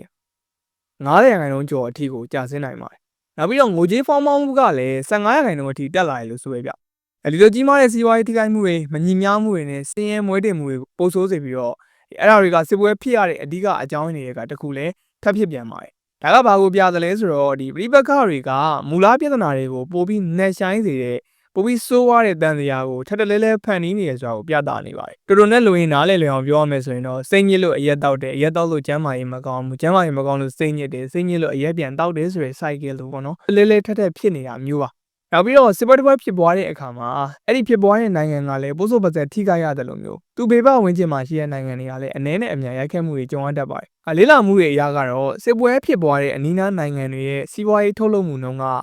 ပြန်ပြန်10%အထိကျဆင်းပြီးတော့အဲ့ဒီနိုင်ငံတွေမှာပါငွေကြေးဖောင်းပွားမှုနှုန်းကို9%လောက်ထိမြင့်တက်စေလို့ပြောပါတယ်။ဥပမာရုရှားယူကရိန်းစစ်ပွဲကြောင့်မလို့ယူကရိန်းက2026မှာဒေါ်လာ120ဘီလီယံနီးပါးUK အပါအဝင်ဥရောပနိုင်ငံတွေမှာလည်းဒေါ်လာ950ဘီလီယံလောက်အထိကိုထိခိုက်ခဲ့တယ်လို့ခံမှန်းထားကြပါတယ်ကျွန်တော်အခုပေါ်ပြထားတဲ့ဒီဇာတ်လေးကိုကြည့်ရင်ပိုရှင်းသွားပါလိမ့်မယ်တကယ်တော့စီးပွားရေးတွေအပြင်ဒီစစ်ပွဲဆိုတာကလူမှုရေးနဲ့လူသားဖွံ့ဖြိုးတိုးတက်မှုကဏ္ဍအားလုံးကိုလည်းထိခိုက်စေပါတယ်ဒီလမ်းတွေတရားတွေကျောင်းတွေနဲ့ဆေးရုံတွေပျက်စီးတာတွေအပြင်ဘာသာရေးဆိုင်ရာအဆောက်အဦတွေတမိုင်းဝင်နေရာတွေကိုပါထိခိုက်ပျက်စီးစေတတ်လို့ပါအဆိုးဆုံးအချက်ကတော့လူသားအရင်းမြစ်ကြီးကိုထိခိုက်စေတဲ့အချက်ပါအကောင်းဆုံးဥပမာကတော့ကျွန်တော်နိုင်ငံမှာပဲကျွန်တော်နိုင်ငံမှာဆိုရင်လူငယ်တွေနဲ့ပတ်သက်လို့အများကြီးဆုံးရှုံးနေတာမှုရှိနေပါတယ်ဒါကလူသားအရင်းမြစ်ထိခိုက်မှုပါပဲဒါတွေတဲကမှထပ်ပြီးတော့စိုးဝါးတဲ့အချက်ကတော့စစ်ပွဲတစ်ပွဲကြောင့်အရက်သားတွေရဲ့စိတ်ကြမ်းမာရေးပေါ်မှာကြီးမားတဲ့ impact တွေရှိနေတယ်ဆိုတဲ့အချက်ပါပဲဒီစစ်ပွဲတွေကစိတ်ကြမ်းမာရေးချို့ယွင်းမှုတွေဖြစ်ပွားတာကိုတိတိကျကျတိုးလာစေပါတယ်ဥပမာစစ်ဒဏ်ခံရတဲ့ဒုက္ခသည်တွေမှာစိတ်ဒဏ်ရာကြောင့်မလို့ဒီ PTSD လို့ခေါ်တဲ့စိတ်ဖိစီးမှုယောဂါနဲ့စိတ်တဲ့ကြာဆင်းမှုနှုန်းတွေကအမြင့်ဆုံးအခြေအနေတွေကိုတွေ့ရတတ်လို့ပါပဲဒါကြောင့်လည်းပြည်တွင်းစစ်တွေအများကြီးဖြစ်ပွားနေတဲ့နိုင်ငံတွင်းကကိုတက်တည်နှုန်းတွေကအရင်မြင့်တက်နေရတာပါဒါကစစ်ပွဲတွေကဘလောက်ထိလူတွေရဲ့စိတ်အပေါ်မှာထိခိုက်စေတယ်လဲဆိုတာကိုပြသနေတဲ့အကောင်းဆုံးဥပမာတွေပါပဲတိတိကျကျချက်လက်တွေနဲ့ပြောရမယ်ဆိုရင်တော့ဒီ Algeria လိုနိုင်ငံမှာဆိုရင်PTSD ယောဂနှုန်းက 37.4% ထိရှိပြီးတော့ကမ္ဘောဒီးယားမှာဆိုရင် 28.4% ထိရှိတယ်လို့သိရပါတယ်ကျွန်တော်နိုင်ငံရဲ့အချက်လက်ကိုတော့တိတိကျကျရှာဖွေလို့မရတဲ့အတွက်ထဲမပြောတော့ဘူးပေါ့နော်ဒါပေမဲ့တေချာတခုကတော့ကျွန်တော်နိုင်ငံအနေနဲ့လည်းတော်တော်များတဲ့ရာခိုင်နှုန်းတစ်ခုရှိနေလောက်ပြီလို့တော့ကျွန်တော်ထင်ပါတယ်နောက်ပြီးတော့စိတ်ပိုင်းဆိုင်ရာထိခိုက်မှုတွေဆိုတာကကျွန်တော်အခုမှဖြစ်လာတော့မဟုတ်ပါဘူးအမေရိကန်ပြည်တွင်းစစ်1861 1865ကလေးကစစ်သားတွေရဲ့စိတ်ပိုင်းဆိုင်ရာပြဿနာတွေကိုစေပညာအရာဖြေရှင်းမှုကြိုးစားခဲ့ကြပါတယ်ဒါနဲ့ပတ်သက်လို့ပထမကမ္ဘာစစ်အတွင်းမှာကတော့ဒီစစ်ပွဲကြောင့်ဖြစ်တဲ့စိတ်ပိုင်းဆိုင်ရာထိခိုက်မှုကို shell shock မြန်မာလိုဆိုရင်တော့အမြောက်ဆန် shock လို့ခေါ်သူခဲ့ကြပြီးတော့အဲ့နောက်ပိုင်းမှာတော့ဒီစစ်ပွဲကြောင့်ဖြစ်တဲ့အာရုံကြောယောဂဆိုပြီးတော့ပြောင်းလဲခေါ်ခဲ့ကြပါတယ်ဒီကားတစ်ဆင့်ပဲနောက်ဆုံးမှာကျွန်တော်ခုနကပြောခဲ့တဲ့ PTSD ကိုတရားဝင်ယောဂတစ်ခုဖြစ်သတ်မှတ်နိုင်ခဲ့တာပါ Okay ဆိုတော့ဆက်လက်ပြီးတော့ကျွန်တော်အနေနဲ့ခေတ်သစ်ပြိပက္ခနဲ့စေးမဟာဗျူဟာဆိုတဲ့အပိုင်းလေးကိုတွားကြပါမယ်တကယ်တော့စေးမဟာဗျူဟာဆိုတာကနိုင်ငံတစ်ခုရဲ့အကျိုးစီးပွားကိုကာကွယ်ဖို့အတွက်အသုံးပြုတဲ့အဓိကနည်းလမ်းတစ်ခုပါဒီစစ်ပညာရှင် Rupert Smith ပြောခဲ့တဲ့စကားနဲ့ပဲပြောရမယ်ဆိုရင်တော့ကျွန်တော်အခုခေတ်စစ်ပွဲတွေကနိုင်ငံအချင်းချင်းတိုက်ခိုက်တာတဲ့လူချင်းချင်းတိုက်ခိုက်တာကပိုဖြစ်လာပါတယ်နောက်ပြီးတော့အစိုးရမဟုတ်တဲ့အဖွဲ့ဝင်တွေကြားကပြဿနာတွေကလည်းပိုကြီးလာပါတယ်ဒါကြောင့်လည်းဒီစစ်ရေးမဟာဗျူဟာတွေမကဘဲနဲ့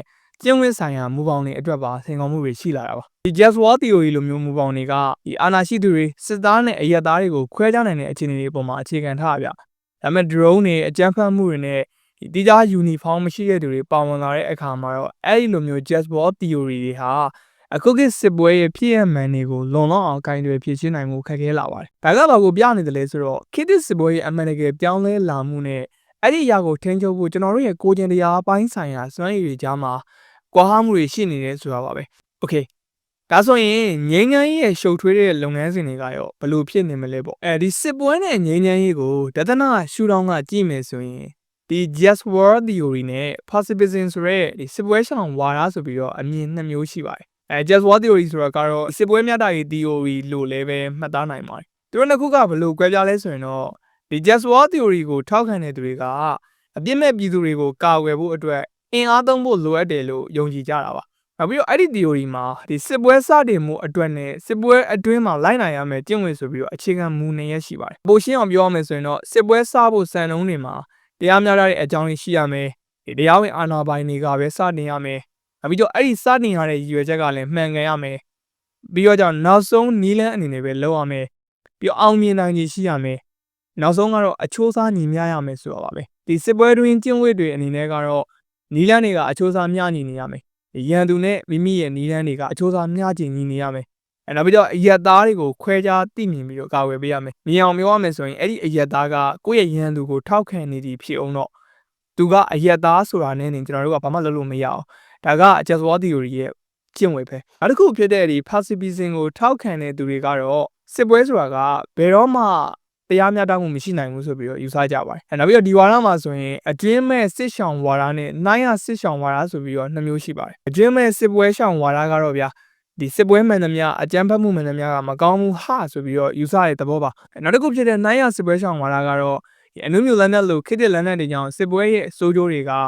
ကျိုးကျေးဇူးတွေထပ်ပိုဆိုးတဲ့အတွက်မတရားဘူးလို့ယူဆတဲ့သဘောပါဘယ်နာကတော့ခုနရှေ့ကဝါဒကတော့လုံးဝမလောက်အောင်စစ်ပွဲဆိုရင်မကောင်းဘူးဒါပေမဲ့ဒုတိယတစ်ခုကတော့လောက်ရခဲ့သည်ရှိတော့လူသားရဲ့အတွက်အလုံးအနေနဲ့များလာတဲ့လက်နက်တွေကိုသုံးလို့မရဥပမာဓာတုလက်နက်လိုမျိုးနျူကလ িয়ার လက်နက်လိုမျိုးအရာတွေလုံးဝအသုံးပြုခွင့်မပေးဘူးဆိုတဲ့သဘောပါနောက်ပြီးတော့ဒီစစ်ဖြစ်တာကမှစိန်ခေါ်မှုရှိရမှာမဟုတ်ဘူးဗျဒီစစ်ပွဲပြီးတဲ့နောက်မှာပြန်လည်ထူထောင်ရေးလုပ်ငန်းတွေလုပ်ရတာကလည်းစိန်ခေါ်မှုတွေအများကြီးရှိနေပါတယ်လေ့လာမှုတွေအရာကတော့စစ်တစ်ခုဖြစ်သွားပြီဆိုရင်အဲ့ဒီစစ်ပွဲပြီးလို့25နှစ်ကြာတော့မှနိုင်ငံအများပြားရဲ့တဦးချင်း GDP ကစစ်မဖြစ်ခင်အဆင့်ကိုလုံးဝမရောက်နိုင်ဘူးလို့ပြောထားပါတယ်25နှစ်အထိကိုအရင်တုန်းကမဖြစ်ခဲ့တဲ့အခြေအနေက GDP ကိုမှီဖို့အတွက်အရန်ရုန်းကန်ရမယ်ဆိုတဲ့သဘောပါအဲ့ဒီထဲကမှပိုဆိုးတာကဒီပြည်တွင်းစစ်တွေဖြစ်ပြီးတဲ့နောက်ဒါမှမဟုတ်မငြိမ်းချမ်းမတည်ငြိမ်သေးတဲ့အခါမှာဆိုရင်ပြန်လည်နလန်ထူဖို့ပို့ပြီးတော့နှေးကွေးတတ်ပါတယ်အကောင်းဆုံးဥပမာကတော့ကျွန်တော်နိုင်ငံပေါ့ဗျာပြန်လည်ဖွံ့ဖြိုးကာစ system တွေကိုပြန်လည် management ကောင်းကောင်းလုပ်နိုင်ခြေရှိနေတဲ့ကာလလေးမှာပဲဝန်တိုင်းဆိုထားဖြစ်တဲ့အတွက်ကြောင့်မလို့တကယ်လို့ပြီးသွားခဲ့ရင်တကယ်လို့ငြိမ်းသွားခဲ့ရင်တော့အလွန်အင်မတန်ကြိုးစားရအောင်ပါခုနကတော့ကျွန်တော်တို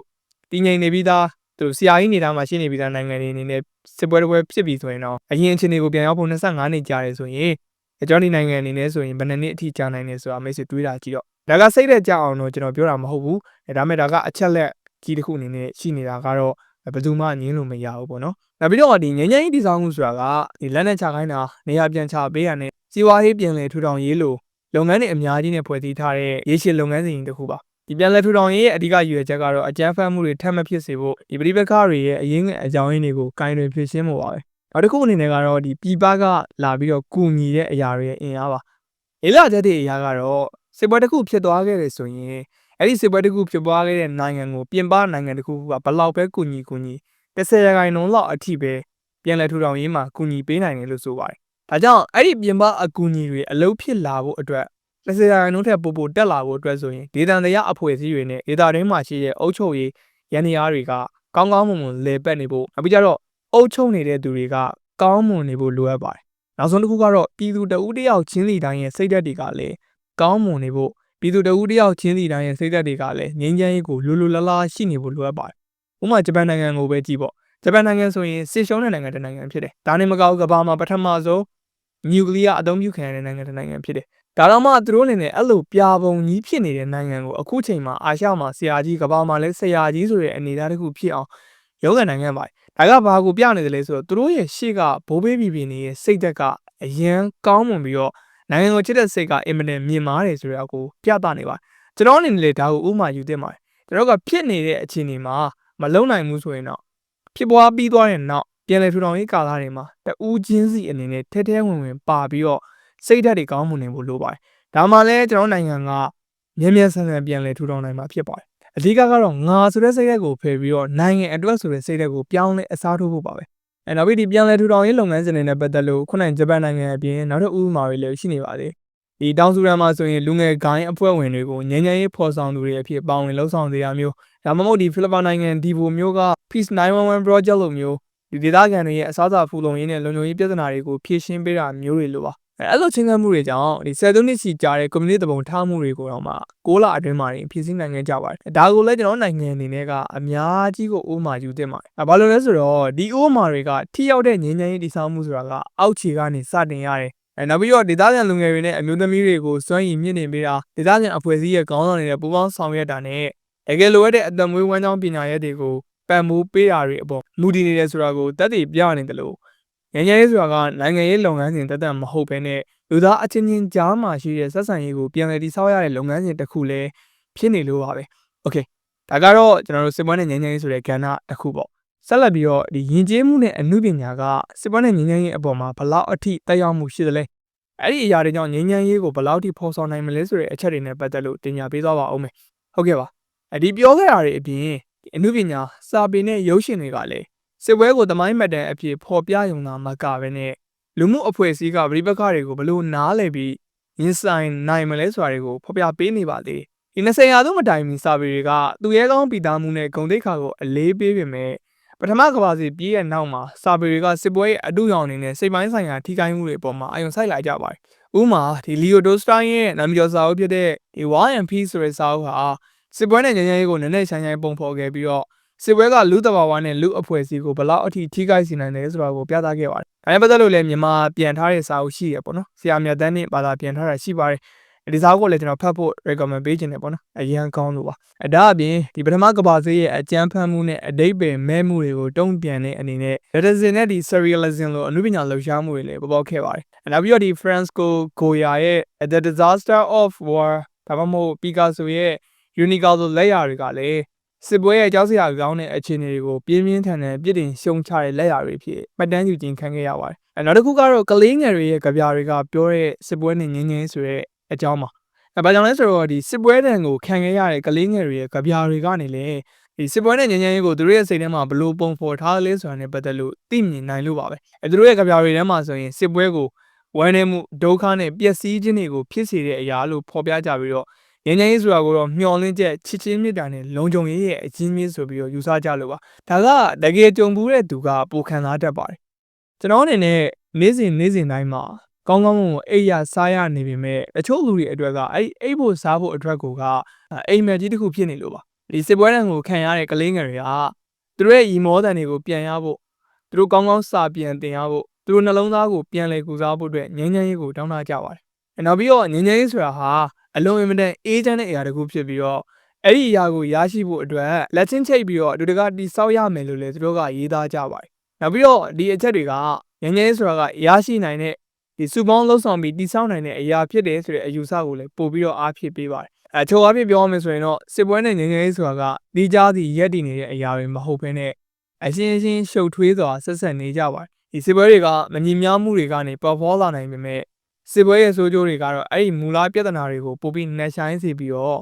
့အနာဂတ်ပြိပက္ခတွေကိုလမ်းခင်းပေးသလိုဖြစ်သွားပါတယ်။အဲကြောင့်ရေရှည်တည်တံ့တဲ့ငြိမ်းချမ်းရေးကိုဖော်ဆောင်နိုင်မှုဆိုရင်စစ်ရေးကိုပဲအဓိကထားပြီးချင်းကပ်နေမှုကနေလူသားပဟုပြုချင်းကပ်မှုစီကိုပြောင်းလဲရင်ဆိုင်မှုလိုအပ်ပါတယ်။ဒီအချက်ကလည်းကျွန်တော်နိုင်ငံအနေနဲ့အများကြီးဥပမာယူသင့်တဲ့အချက်ပါပဲ။ဘာကြောင့်လဲဆိုတော့ငြိမ်းချမ်းရေးဆိုတာကအပြင်ပိုင်းကနေအတင်းအကျပ်ကြီးတိဆောက်ယူလို့ရတဲ့အရာမဟုတ်ဘဲနဲ့လူတဦးချင်းစီရဲ့စိတ်နှလုံးအတွင်းကနေလက်နဲ့ဆိုင်ဖြစ်ပေါ်တိဆောက်မှသာရတဲ့အရာတစ်ခုဖြစ်နေလို့ပါ။ဒါနဲ့ပတ်သက်လို့ဒီတောင်ဆူဒန်နဲ့ဖိလစ်ပိုင်နိုင်ငံတို့ကဖြစ်ရမှန်တွေကဒီဒေသခံအဖွဲ့အစည်းတွေကိုစွမ်းရည်မြင့်ပေးတာပြည်ပခါရဲ့ရင်းခံအကြောင်းရင်းတွေကိုဖြည့်ရှင်းပေးရတဲ့လူမှုဆက်ဆံရေးကိုပြန်လည်တည်ဆောက်ပေးတာတွေကရေရှည်ငြိမ်းချမ်းရေးအတွက်အဓိကတော့ချက်ဖြစ်တယ်ဆိုတာကိုလည်းပြသနေပါတယ်။နောက်ဆုံးအနေနဲ့ကတော့ဒီအနုပညာနဲ့ယဉ်ကျေးမှုဆိုင်ရာဖော်ပြချက်တွေကလည်းလူသားတွေရဲ့စစ်ပွဲနဲ့ငြိမ်းချမ်းရေးအတွေ့အကြုံကိုပုံဖော်ရုံသာမကဘဲနဲ့စစ်ပိုင်းဆိုင်ရာနာကျင်မှုတွေကိုကုစားဖို့နဲ့အနာဂတ်အတွက်မျှော်လင့်ချက်တွေပေးစမ်းနိုင်တဲ့အားကောင်းတဲ့ကရိယာတွေဖြစ်တယ်ဆိုတာပါပဲဟုတ်ကဲ့ပါစစ်ပွဲနဲ့ငြိမ်းချမ်းရေးဆိုတဲ့အပိုင်းလေးကတော့ဒီလောက်ပါပဲဆက်လက်ပြီးတော့ကျွန်တော်တို့ဘာလုပ်သင့်တယ်လဲဆိုတဲ့အပိုင်းတွေကိုဝင်ကြပါမယ်ကျွန်တော်ရှေ့အပိုင်းတွေမှာကဘာကြီးကိုချစ်တယ်ဆိုတာကခံစားချက်တသက်မဟုတ်ဘဲနဲ့မိမိကိုယ်ကိုချစ်ရာကနေမိမိတိုင်းပြည်ကိုချစ်ရာကနေမိမိပါဝင်ခြင်းမိမိရဲ့လူမှုအတိုင်းအဝန်းနဲ့ဒီတစ်ကမ္ဘာလုံးကိုတာဝန်မှုရှိဂရုစိုက်တဲ့ခရီးစဉ်တစ်ခုဖြစ်တယ်ဆိုတာကိုပြောပြခဲ့ပြီးပါပြီဆိုတော့ဆက်လက်ပြီးတော့အဆုံးသတ်အနေနဲ့တဘာဝပါဝင်ခြင်းကိုယ်ပိုင်စိတ်သက်လူမှုဆက်ဆံရေးနဲ့ကမ္ဘာနိုင်ငံသားအသိစိတ်စတဲ့အဓိကရှုထောင့်၄ခုကိုထားပြီးတော့အသေးစိတ်ဆွေးနွေးသွားပါမယ်ပထမတစ်ခုကတော့အတိတရားနဲ့ကိုယ်ကျင်တရားတွေကိုမြင့်နေခြင်းဆိုတာပါပဲအင်္ဂလိပ်လိုဆိုရင်တော့ mindfulness ပေါ့ တကယ်တော့ mindfulness ဆိုတာကဘဝကိုအလောတကြီးမဖြတ်သန်းမနဲ့လက်ရှိအချိန်ကိုပို့ပြီးတော့အာရုံစိုက်တာမျိုးပါဒါကဒီကိုယ့်ရဲ့အတွေ့ခံစားချက်ကိုယ်ခန္ဓာနဲ့ပတ်ဝန်းကျင်ကိုတတိထားတာဖြစ်ပြီးတော့စိတ်ကျမ်းမာရေးအတွက်တကယ်အကျိုးရှိတယ်လို့လေ့လာမှုတွေကဆိုထားပါတယ်နောက်ပြီးတော့ဒီ mindfulness ဆိုတာကမေ့လျော့ခြင်းဆိုတဲ့အရာရဲ့စတင်ပဲဖြစ်ပြီးတော့ကိုယ့်ရဲ့စိတ်နဲ့ခန္ဓာကိုယ်လည်းပေါင်းစည်းစေနိုင်ပါတယ်ဒါကိုကျွန်တော်ဘာကြောင့်ပြောရလဲဆိုတော့ကျွန်တော်လက်ရှိအခြေအနေမှာအရန်ကိုဆိုရတဲ့ပုံစံတွေကိုကြုံတွေ့နေရပါတယ်ကျွန်တော်အနေနဲ့ကို mindfulness ရှိနေမှသာလျှင်ဒီအခက်အခဲကြီးကိုဒီအခြေအနေကြီးကိုကျော်လွှားနိုင်မှာဖြစ်လို့ပါပဲဆိုတော့ကျွန်တော် mindfulness ကိုလေ့ကျင့်မှုအတွက်နည်းလမ်း၅ခုကိုလည်းဆက်ပြောပေးသွားပါအောင်မယ်ပထမတစ်ခုကတော့ကျွန်တော်တို့အားလုံးသိကြတဲ့ meditation မှာတတိတရားလေးကပ်ပြီးတော့ဝင်လေထွက်လေကိုရှုရှိုက်တာမျိုးပါကျွန်တော်မနေ့တိုင်းလုံးလို့ရှိတဲ့အကျင့်တစ်ခုလို့လည်းပြောလို့ရပါတယ်ကျွန်တော်ကတော့ဘယ်လိုဆိုရဲရည်ရွယ်ချက်ထက်ကျွန်တော်ရဲ့နေ့စဉ်ဘဝမှာစိတ်ကြည်လင်စေဖို့အတွက်မနေ့ခင်းကို mindfulness ရှိအောင် meditate လုပ်တဲ့သဘောပါပဲဆိုတော့မိတ်ဆွေတို့အနေနဲ့လည်းmeditation လို့ခေါ်တဲ့တရားထိုင်ခြင်းလေးကိုလုပ်ကြည့်ဖို့အကြံပေးချင်ပါတယ်နောက်တစ်ခုကတော့အာယုံစိုက်မှုတွေကို train တာပါဥပမာကျွန်တော်မျက်လုံးကိုလည်းအာယုံစိုက်နိုင်အောင် train ပေးရပါမယ်နောက်တစ်ခုကျွန်တော်အုံနောက်ကိုလည်းအာယုံစူးစိုက်နိုင်တဲ့မြင်မာလာအောင်ထိန်းပေးရပါမယ်ဒီအတွက်ဆိုရင်ကျွန်တော်တို့နေ့စဉ်သုံးနေတဲ့ social media ကိုဖျက်တောက်တာမျိုးအပုပ်ပွားသတင်းတွေကိုဖယ်ရှားတာမျိုးလုပ်ပြီးတော့ဒီကိုယ့်ရဲ့စိတ်နဲ့ကိုယ့်ရဲ့အုံနောက်ကိုကြည်လင်နေစေဖို့ကြည်လင်နေစေမဲ့အကျင့်ကြံတွေကိုပဲလှုပ်ဆောင်တဲ့သဘောပါနောက်တစ်ခုကတော့ကိုယ့်ရဲ့ခန္ဓာကိုယ်ကိုဂရုစိုက်ခြင်းပါဥပမာဒီ exercise လုပ်တာမျိုးကျင်သွားတာလိုမျိုးအရာတွေပေါ့ကျင်လိုအရာမျိုးကြီးကိုမသွားနိုင်ဘူးဆိုရင်လည်းနေ့စဉ်ဘဝထဲမှာပဲလမ်းလျှောက်တာလေဝင်လေတဲ့ကောင်းတဲ့နေရာတွေကိုသွားပြီးတော့အဲ့ဒီလေဝင်လေတဲ့ကောင်းတဲ့နေရာတွေကလေကိုရှူရှိုက်တာမျိုးလေးတွေပြီးတော့မနေ့ခင်းမှာကျွန်တော်ပြေးတာမျိုးတွေအိမ်မှာနေမဲ့ကျွန်တော် push up လုပ်တာမျိုးဘားဆွဲတာမျိုးရေကူးတာမျိုးလေးတွေပေါ့ဒီလိုမျိုးအရာလေးတွေနဲ့လည်းကျွန်တော်စတင်လို့ရပါတယ်ဒါကြောင့်တကယ်လို့လားကျွန်တော်အခုပြောပေးခဲ့တဲ့ mindfulness ကိုတိုးစေမယ့်နည်းတွေကိုလေ့ကျင့်ပေးမယ်ဆိုရင်ဒီမိတ်ဆွေတွေအတွင်းစိတ်ကပုံမတည်ငြိမ်လာပါလိမ့်မယ်နောက်ပြီးတော့အဲ့ဒီတည်ငြိမ်မှုကပဲပတ်ဝန်းကျင်နဲ့ပုံနဲ့ဆိုင်တဲ့ relationship တစ်ခုကိုတိဆောက်ပေးနိုင်ပါတယ်ဥပမာဒီတတိနဲ့လမ်းဆောင်နေရင်လည်းပတ်ဝန်းကျင်ကရှုခင်းအတန်နဲ့အနံ့တွေကိုပို့ပြီးတတိထားမိလာပါလိမ့်မယ်ဒါတကယ်ပြောတာပါမိတ်ဆွေအနေနဲ့နေ့စဉ်အသုံးပြုနေတဲ့ဖုန်းကိုခဏချပြီးတော့လမ်းလေးထွက်လျှောက်ကြည့်ပါအဲ့ဒီမှာဆိုရင်ကျွန်တော်နေ့စဉ်ရှူရှိုင်းနေတဲ့လေကဘလောက်အထိအရသာရှိကြောင်းကျွန်တော်ပတ်ဝန်းကျင်ကြီးကဘလောက်လှပကြောင်းကိုမြင်ရပါလိမ့်မယ်ဒါကကျွန်တော်လက်တွေ့မလို့လှုပ်ခိုင်းနေတာပါနောက်တစ်ခုကတော့နေ့စဉ်ဘဝတွေကတဘာဝပတ်ဝန်းကျင်ထိန်းသိမ်းရေးဆိုတဲ့အချက်ပါတကယ်တော့ကဘာကြီးကိုချစ်တယ်ဆိုတာကအတွင်းစိတ်အတိတရားတွေနဲ့မကဘဲနဲ့နေ့စဉ်ဘဝမှာလက်တွေ့လှုပ်ဆောင်မှုတွေနဲ့လည်းဖော်ပြနိုင်တဲ့အချက်ပါကျွန်တော်ဟိုးအရှိမပြောခဲ့သလိုတဦးတယောက်ချင်းစီရဲ့လှုပ်ဆောင်မှုလေးတွေကနေပေါင်းစည်းလိုက်ရင်ကျွန်တော်ကဘာကြီးအတွက်အကောင်းဆုံးသောအကျိုးတွေကိုယူဆောင်ပေးနိုင်ပါတယ်နောက်တစ်ခုကတော့လူမှုအတိုင်းဝိုင်းနဲ့နက်နက်ရှိုင်းရှိုင်းချိတ်ဆက်ခြင်းဆိုတဲ့အချက်ပါပထမတစ်ခုကတော့စာနာမှုဆိုတဲ့အချက်ပေါ့တကယ်တော့စာနာမှုဆိုတာကဘာကြီးကိုပိုကောင်းတဲ့နေရာတစ်ခုဖြစ်လာစေဖို့အတွက်အရေးပါတဲ့အခန်းကဏ္ဍကနေပါဝင်နေပါတယ်ကျွန်တော်ပြောတဲ့ဒီစာနာမှုဆိုတဲ့အဓိကရည်ရွယ်ချက်ကတော့လူသားတွေအနေနဲ့ကဘာကြီးကိုပုံမတန်မိုးထားဂရုစိုက်တဲ့အရာကြီးတစ်ခုလို့မြင်ပြီးတော့ပုံမလှပအောင်လှုပ်ဆောင်စေခြင်းလို့ပါပဲနောက်ပြီးတော့လူမှုအတိုင်းဝိုင်းမှာစာနာစိတ်တိဆောက်တယ်ဆိုတာကအဦးချင်းစီရဲ့စိတ်ဓာတ်ကနေစပြီးတော့ရေတကုံတစ်ခုလိုမျိုးပဲစီစဉ်သွားပါတယ်compassion crowd စတဲ့စနစ်တကျချိတ်ဆက်မှုတွေကိုဖန်တီးပေးခြင်းအားဖြင့်လည်းအထီးကျန်မှုနဲ့ပရိပက္ခတွေကိုလျှော့ချပေးနိုင်ပါတယ်နောက်ပြီးတော့လူတဦးချင်းစီရဲ့ဒုက္ခတရားတွေလူတဦးချင်းစီရဲ့အခက်အခဲတွေကိုကောင်းကောင်းမွန်မွန်နားထောင်ပေးခြင်းကလည်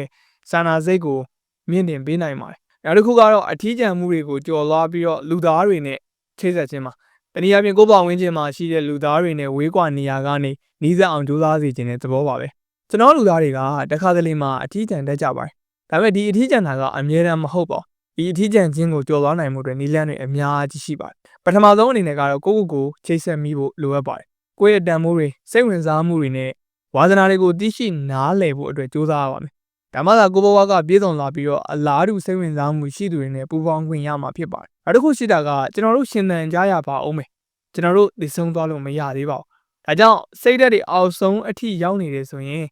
ကျွန်တော်အနေနဲ့ကိုဝါသနာပါရာကိုချစ်တာတွေကိုဆက်လက်ရှာဖွေနေပါဒီကဘာကြီးနဲ့ဒီနိုင်ငံကြီးနေပြန်ကောင်းတဲ့အခါမှာကျွန်တော်တို့အတွက်ကျွန်တော်တို့ကိုလိုအပ်တဲ့နေရာကျွန်တော်တို့ကိုလိုအပ်တဲ့သူတွေဆိုတာရှိနေအောင်ပါအဲ့လိုမျိုးလင်းချက်တွေနဲ့ပဲအသက်ရှင်မှုလဲကျွန်တော်ကတိုက်တွန်းခြင်းပါတယ်အနည်းချုပ်ပြောရမယ်ဆိုရင်တော့ကဘာကြီးကိုချစ်တယ်ဆိုတာကကိုချစ်ရကနေစပြီးတော့ပတ်ဝန်းကျင်ကိုထိန်းသိမ်းတာလူမှုဆက်ဆံရေးကိုတိုးတက်အောင်လုပ်တာနဲ့မိမိနိုင်ငံကိုချစ်ချင်းအထိကျေပြန့်တဲ့ခရီးစဉ်ကြီးတစ်ခုပါ။ဒါကြောင့်ကျွန်တော်ရဲ့ဒီဗီဒီယိုလေးမှာပါတဲ့အချက်လက်တွေကျွန်တော်ရဲ့ဒီဗီဒီယိုလေးမှာပါတဲ့အကြံပြုချက်တွေက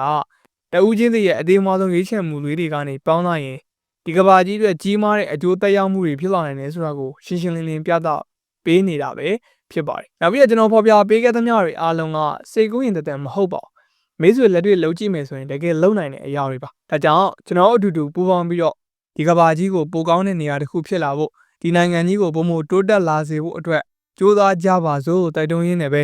ဒီနေ့ဗီဒီယိုလေးကိုအဆုံးသတ်ချင်ပါတယ်ကျွန်တော်တို့ဗီဒီယိုလေးတွေမှာပြန်လည်ဆုံတွေ့ကြပါမယ်အားလုံးကိုကျေးဇူးတင်ပါတယ်ခင်ဗျာ